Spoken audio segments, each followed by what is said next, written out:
Inglaterra, finales del siglo XVII. Con la caída de la monarquía absolutista ganó fuerza una nueva corriente de pensamiento.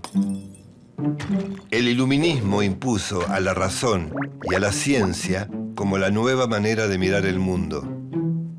La filosofía se propuso descubrir las respuestas adecuadas a todos los problemas de la humanidad. En ese contexto, y guiado por el pensamiento de sus brillantes antecesores, surge Georg Wilhelm Friedrich Hegel, considerado el más grande pensador alemán y también el más difícil de comprender. Hegel es un filósofo muy oscuro, pero también muy original. Su pensamiento trasciende la historia de la filosofía y renace con cada nueva generación.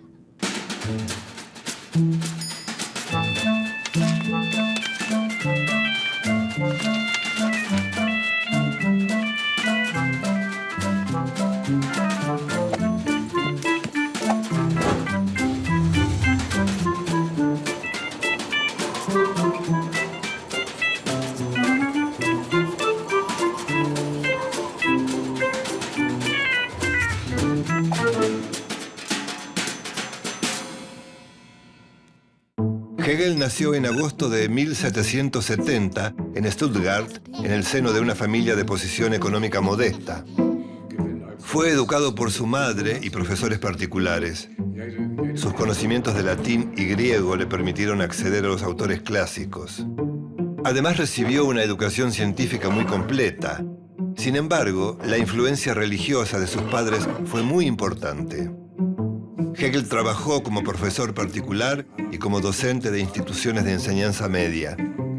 Durante muchos años vivió a la sombra de sus dos amigos talentosos y populares, el poeta Hölderlin y el filósofo Schelling. Sus padres y maestros lo veían al joven Hegel como un futuro pastor luterano, pero a los 19 años la Revolución Francesa lo entusiasmó y despertó su pasión política por las nuevas ideas revolucionarias.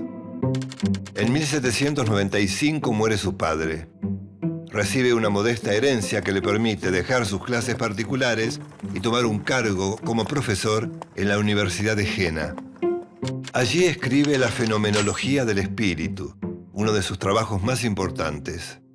En 1806 se muda a Baviera, donde trabaja como periodista. Finalmente, en el año 1818 toma un cargo docente en la Universidad de Berlín, donde permanece hasta su muerte en 1831. Hegel realizó contribuciones fundamentales en una gran variedad de campos de la reflexión humana, que abarcan la filosofía de la historia, la estética y la ética social. La filosofía de Hegel se basa en la relación entre los dos conceptos fundamentales de la filosofía: la naturaleza, según la filosofía griega, y la idea del espíritu tomado de la filosofía cristiana. Hegel busca la conexión entre naturaleza y espíritu. Estos temas los desarrolló en una serie de obras presentadas bajo el título genérico de Lecciones. Cuando Hegel asoma al pensamiento filosófico, su compatriota Immanuel Kant había demolido al empirismo e impuesto definitivamente el racionalismo. Para el empirismo, el conocimiento proviene de la experiencia.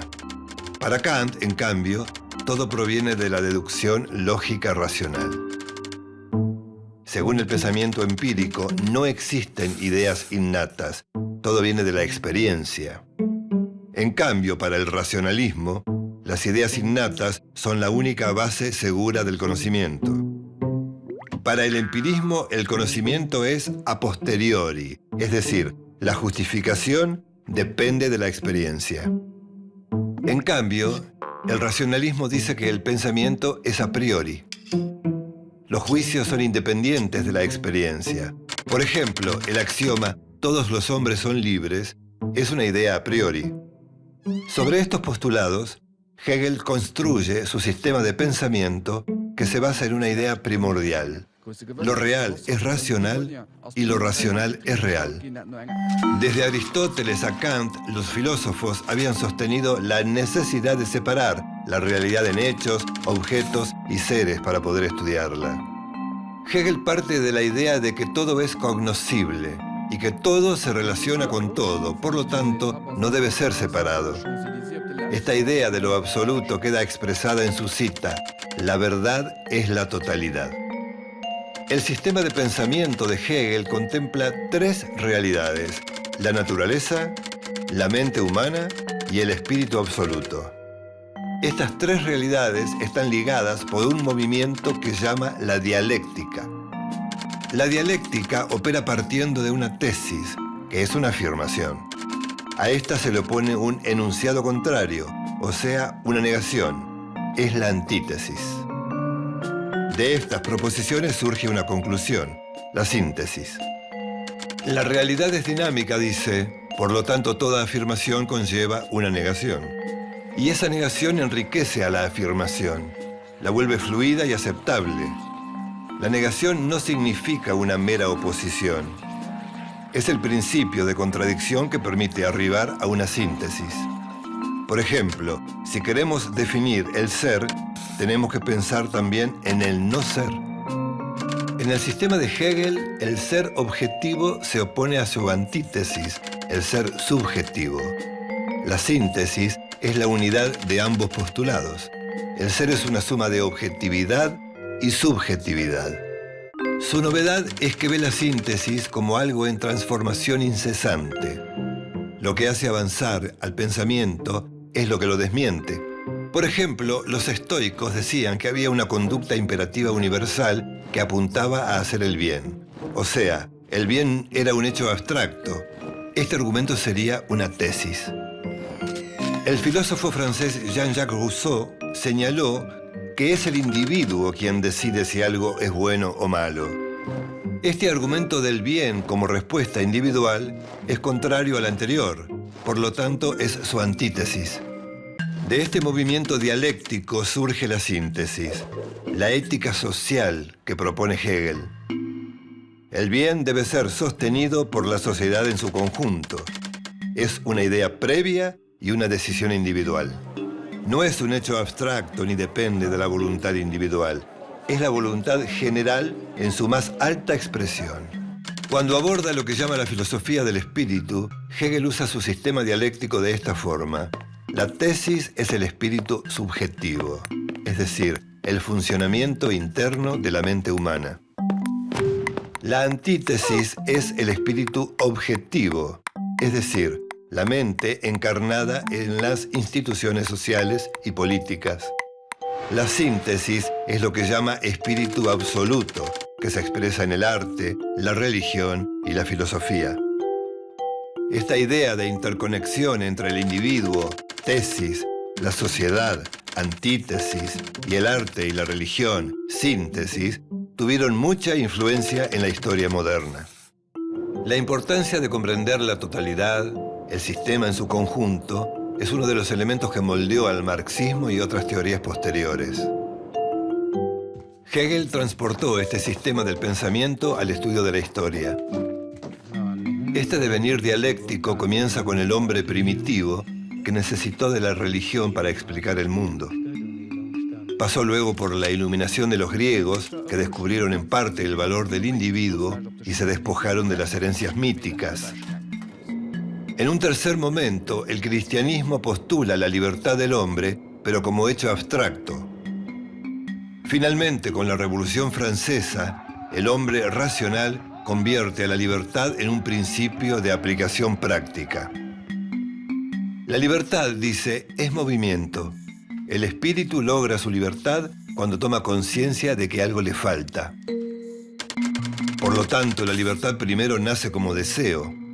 Es lo que Hegel llama la autoconciencia. Para explicar este proceso, postula su ahora famosa dialéctica del amo y el esclavo. Todo ser intenta dominar a su entorno y al prójimo. El dominio se logra cuando se obtiene el reconocimiento por parte del otro, el dominado. La lucha entre los seres es, entonces, por el reconocimiento. En esa oposición, el que se somete no desaparece, sino que se convierte en esclavo. En ese sometimiento pierde su limitada identidad. Pero el amo tampoco puede escapar a esa forma de dependencia. Existe el esclavo porque existe el amo. Y existe el amo porque existe el esclavo. Por eso plantea que la verdadera lucha es la lucha por el reconocimiento.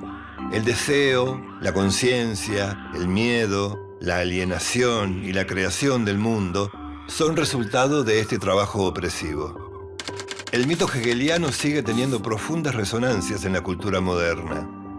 Como se ve, Hegel pretendió elaborar un sistema que fuera la respuesta final a toda la filosofía.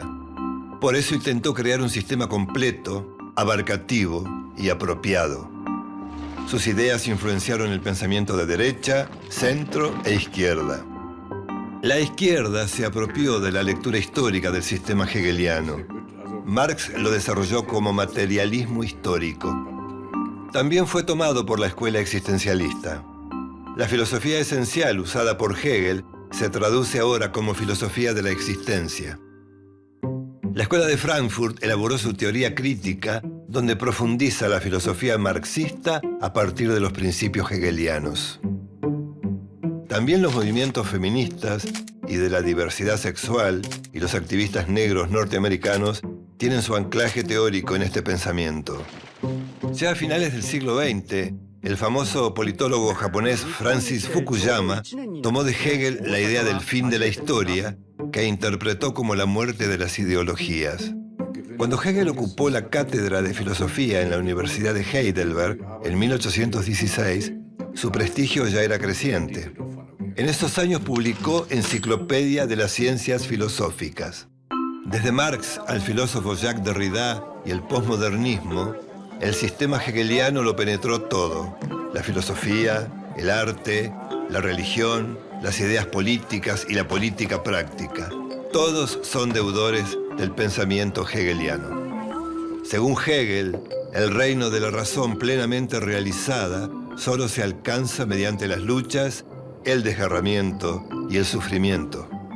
Sin pasión no se hace nada serio en la historia, pero las pasiones de las grandes figuras se muestran a través de la astucia de la razón. La astucia de la razón hace que la pasión sea la llama de la realización del interés universal. El 14 de noviembre de 1831, Hegel muere en Berlín víctima de una epidemia de cólera. Tenía 61 años. El filósofo aún no estaba muy seguro de sus logros. Su pensamiento, sin embargo, tendría influencia preponderante en los siguientes 180 años.